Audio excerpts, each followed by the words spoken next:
Jack Chambers, one of Canada's most important contemporary artists.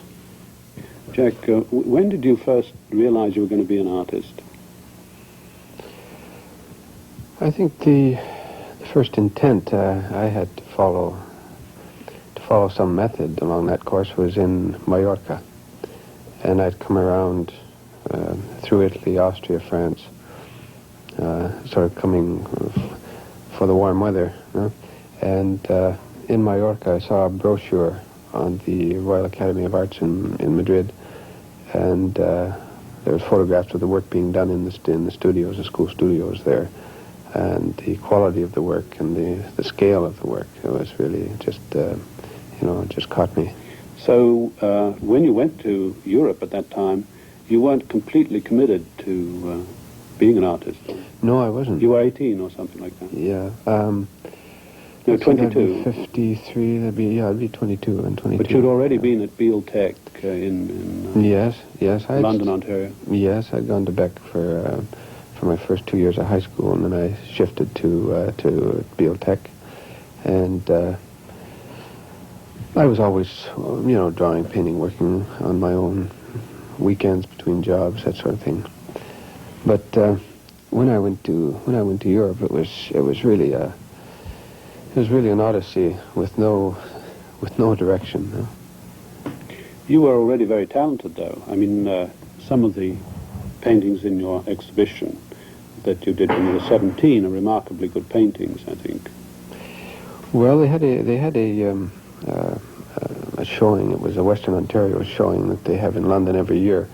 And I think when I was 18, oh, by the way, when I was 15, I had the first abstract painting exhibited in the London Art Gallery. You did an abstract painting when you were 15. Is that the first and last that you ever did? Just about, I think, yeah. And that was the first one that they'd ever hung. So, but when I was 18, they gave me an award for this Lilies, I think it was. Oh, yeah. And that was sort of an exciting event because no one ever dreams, that anyone's going to pay much attention or that much attention to what you do. So it sort of followed on from there, but in a more, I felt at that time that there was a certain amount that I could do on my own, but I had already reached that limit, and what I was looking for now was instruction. Well, that's when I went to Europe, I mean. If Spain had not been the place that you suddenly lighted on and found very sympathetic, do you think there could have been any other place? It's hard to know. I think any place would have served the purpose if I was able to encounter what it was that I did encounter in Spain in the academy.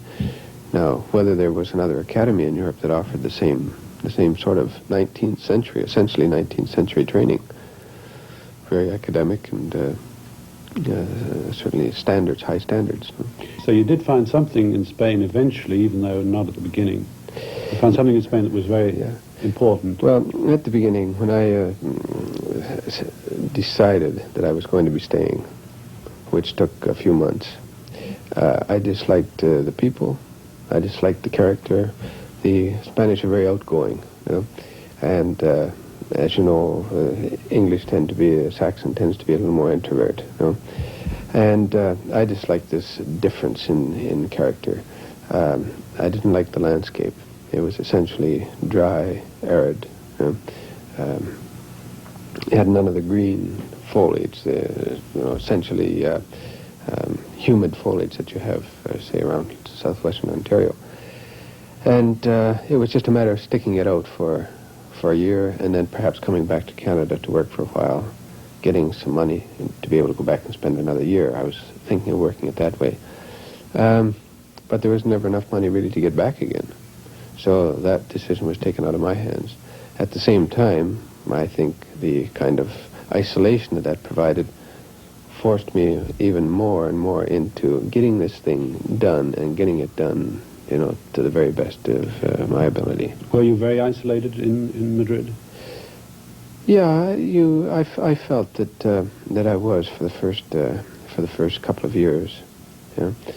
because you're essentially in a foreign culture, and you relate always as an outsider, and it wasn't until the fourth year in Madrid that the barriers began. I could almost notice them breaking down. So my first encounter with Spanish landscape was Segovia, beautiful town near Madrid, 60 miles. And I got a landscape scholarship, so I was there for about 4 months, from roughly June to October. Who gave you the scholarship? The academy. There are several of us went, and I just that was the what you call the entrega, That was the giving over. I couldn't, there was nothing more to hold back. And ever since that, the Spanish landscape has just been, a very, very, since I'm away from it, a very, very important and decisive and nostalgic part of my life. And what about these more psychological things that one finds in Spain and in Spanish art to some extent? I'm thinking of the Spanish attitude to pain, their attitude to frugality and poverty, which I think certainly come into your work. I'm trying to think of there's a picture called Don't Be Afraid, oh, yes. which is really a picture all about pain and the pain of birth, for instance. There are other paintings of assassinations and of beggars, and one is called Flying Saint. In other words, it seems to me that those pictures painted towards the end of your stay in Spain were a sign that you had absorbed a great deal of the Spanish psyche, or that it had set in resonance something in yourself, Yes, I think what I mentioned before about being a regression to, say, an earlier formation, psychic formation with the Baptists, I think here it may have been a pictorial regurgitation of that whole attitude, And a painting like you mentioned here of Don't Be Afraid, it's very difficult to remember right now exactly what was in my mind at the time, but it seems to me that certain hints that I can call up. This is the instance of a birth to anything, a birth to a new culture, a birth into life itself, a birth into another dimension. Partly the pain you might have felt on being born to Spain. Quite. So all this is, called up in the context of, say, the most natural and available cliche, which is birth itself, and so you get this figure, emerging from a body. And do you think that paintings like that had an exorcising function? I think these were all had that function. These pictures from Spain, like the man and the dog and the beggar and so forth. I think these are all sort of an exercising. Certainly later, these themes don't occur anymore.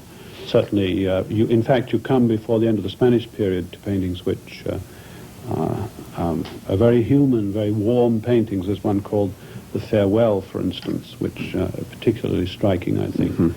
And which doesn't, it may have some nostalgia and so on in it, but it certainly is quite free of the pain of some of the other works. And then there's a painting of Chinchón. Yes. Is that the La Trilla with the two burros? Oh, La Trilla, yes, it is. Yeah, that's one of the first ones I did when I was there. But what happens later is that I don't think it's in this catalog, but works like Observers at Chinchón. It's not there.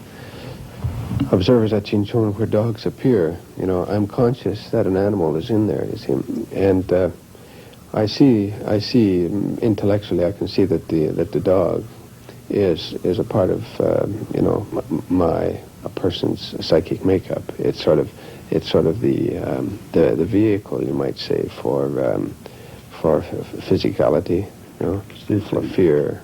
Yes, what the Jungians would call the dark side of the psyche. That's right. When you weren't really very happy about, if I recollect previous conversations we've had, you weren't really very happy about the state of art on this continent when you left. You felt a certain dissatisfaction with that. Yet, when you came back, one of the things that you did was to take up the use of photographs as not only just source material, but in the place of the sort of academic studies that had been commonplace in the European tradition. What is it that persuaded you to stop making studies of the elements of a composition and simply use photographs as your studies? Mm-hmm. Well, I was interested mainly in getting the, let's say, the instant of what first of all, I want my subject matter still, so that I can work on it without having to worry about changes, without having to shift, my focus of interest all the time. And the photograph was simply a means of getting certain elements at the beginning, certain elements in the painting still, so that I could have them there to do the painting with. A painting is apart from the way it finishes up, is in all its stages, quite an abstract thing, and an abstract in the sense that what the viewer sees hanging on a wall is not what the artist is seeing while he's working. What he's seeing while he's working is an infinite development of relationships, and this is the main interest, of course, proportion, and this development of relationships, which are color, light, etc. The photograph then just simply provides you with the objective culmination of all these interests and relationships that come to focus on what is finally the thing within the frame. And in a sense, you've set out to show that we still need painting, and that photography can serve it but not replace it. Photography is an altogether different. It's a different dimension of awareness. It's much. Photography is essentially a two-dimensional technique for replacing something out there onto this, where a painting is, in the perceptual realist definition, painting should be a transmitter. That is something which is able to give back to the viewer the same experience which the painter himself got, the artist himself got from the real life, from the objective world. So here again, when the photograph came on the scene, people figured, that's fine. Now we've got that. We can see how horses really run. We don't have to guess at it anymore. What they're saying is that we've got a scientific tool here which accomplishes a certain amount of accuracy in observation. I wonder if we can fill in a little bit, in reference to your work, the period between your return from Spain and the very late paintings which you call perceptual realism. For instance, when you got back from Spain, where you had used greys and where your themes had often been expressionist themes, you suddenly burst into color. Light comes in, light sort of washes about the forms and completely bathes the entire landscape. The color is very high. Flowers appear in profusion. And you actually design for each painting a special frame, which becomes, in fact, part of the painting. And all this happens in a period of a month or so. It must have been a very exciting period for you developing Well, what happened there was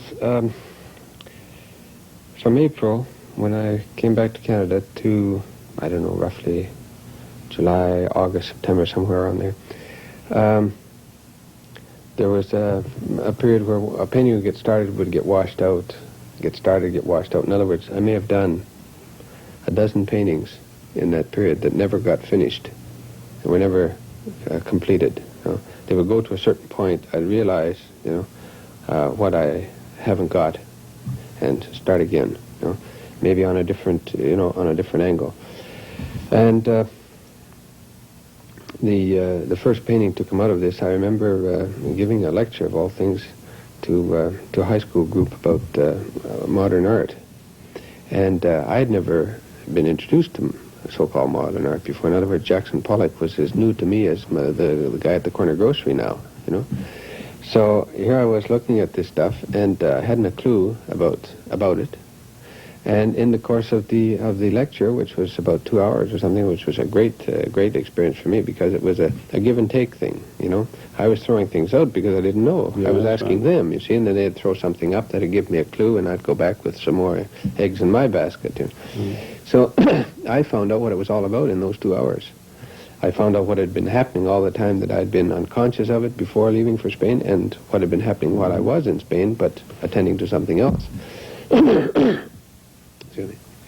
So these paintings, beginning with the Slaughter of the Lamb, was the first sort of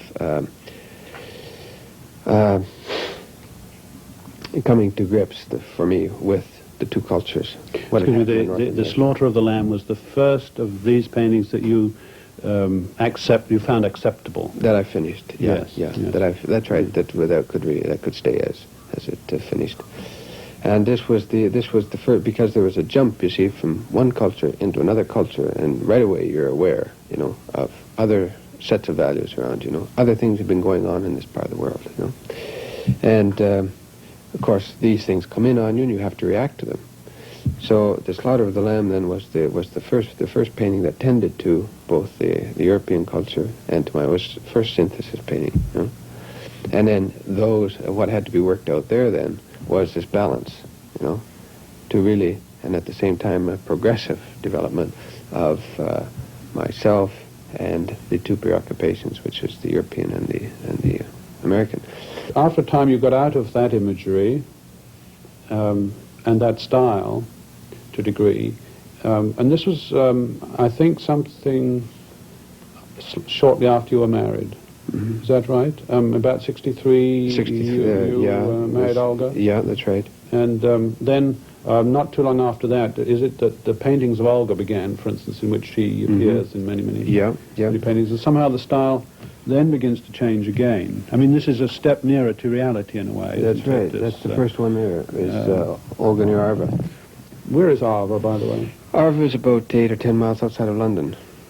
So this is a sort of bucolic scene with your wife simply in a landscape, and in fact it's a very integrated landscape with nothing of the fantasy elements, the dreamlike elements that in fact did continue for some time. That's right.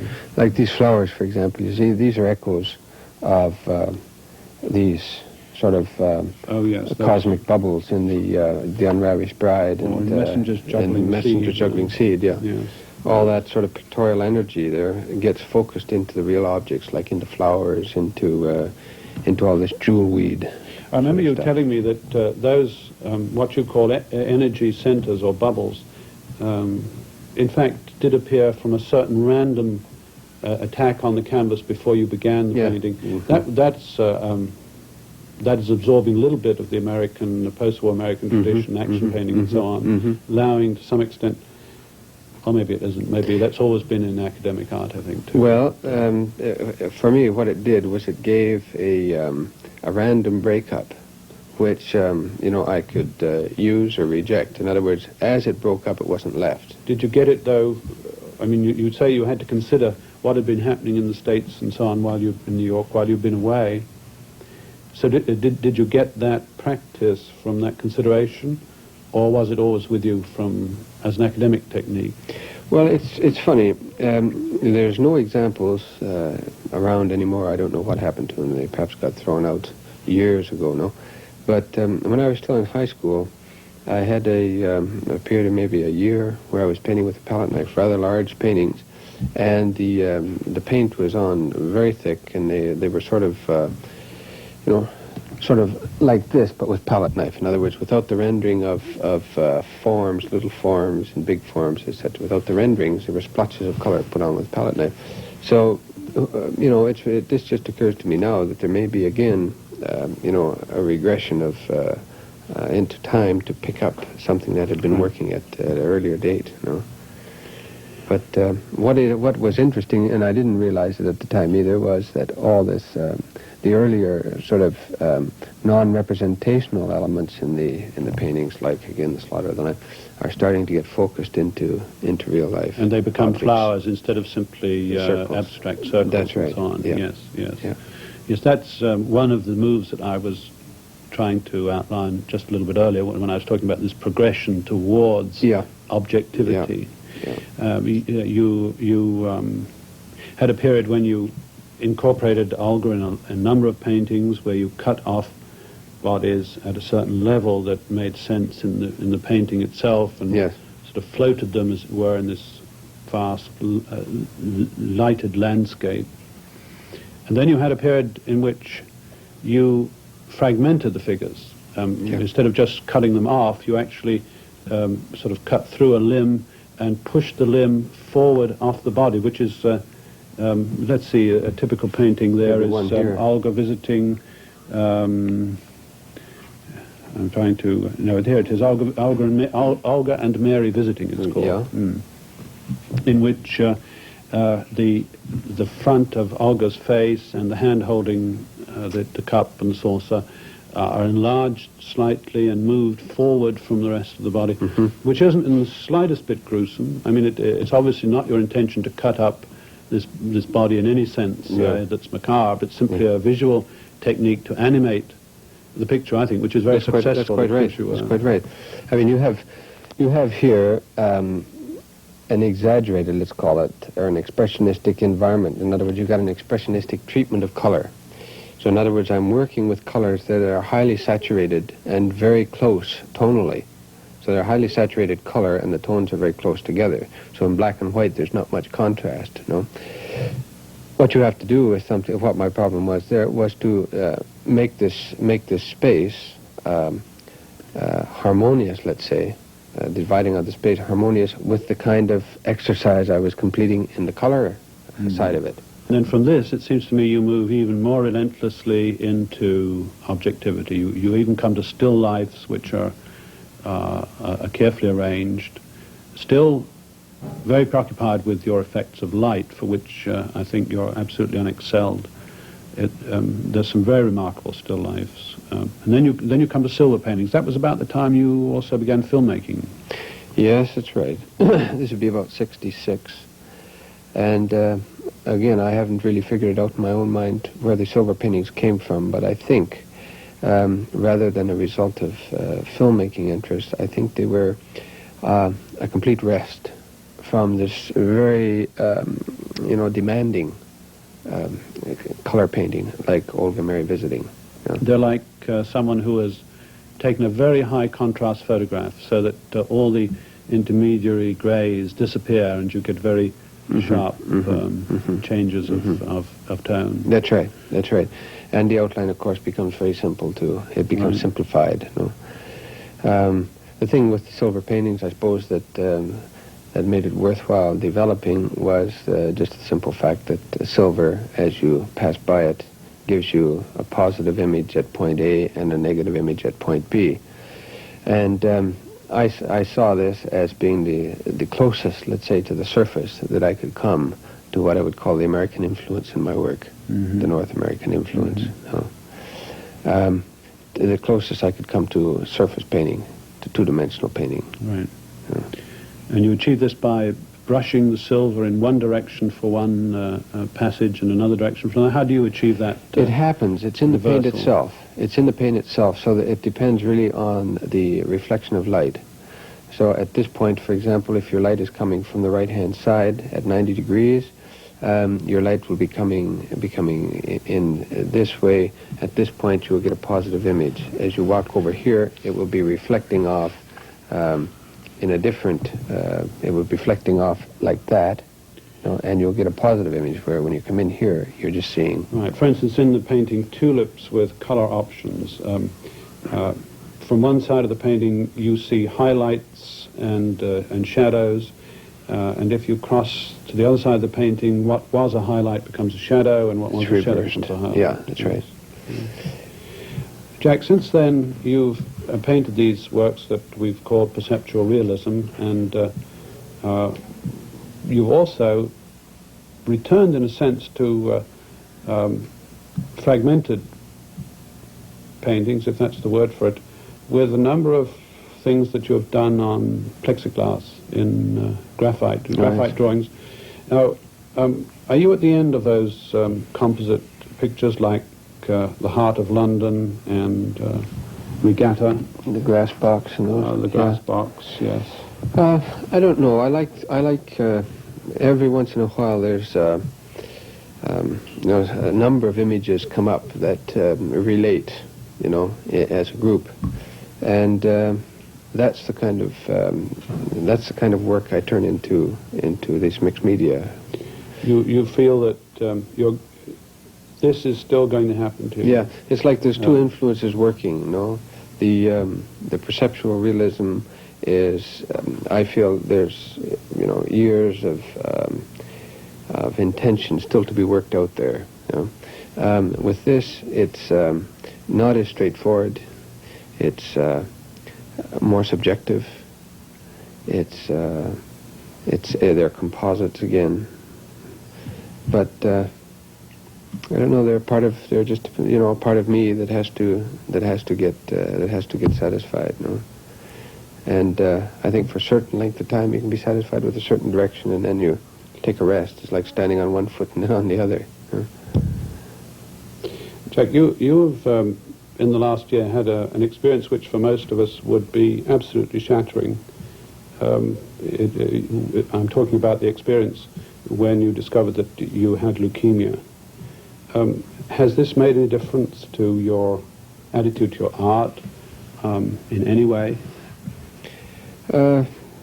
It's made a lot of difference. I haven't been able to assess all the differences it has made, but there's an awareness here, I think, which sort of leaves art in the secondary dimension, and you move up, as it were, to life in a more objective way, so that your energy, for example, is seen in terms, your energy and returns is seen in terms of life rather than in terms of painting. Yes, yes.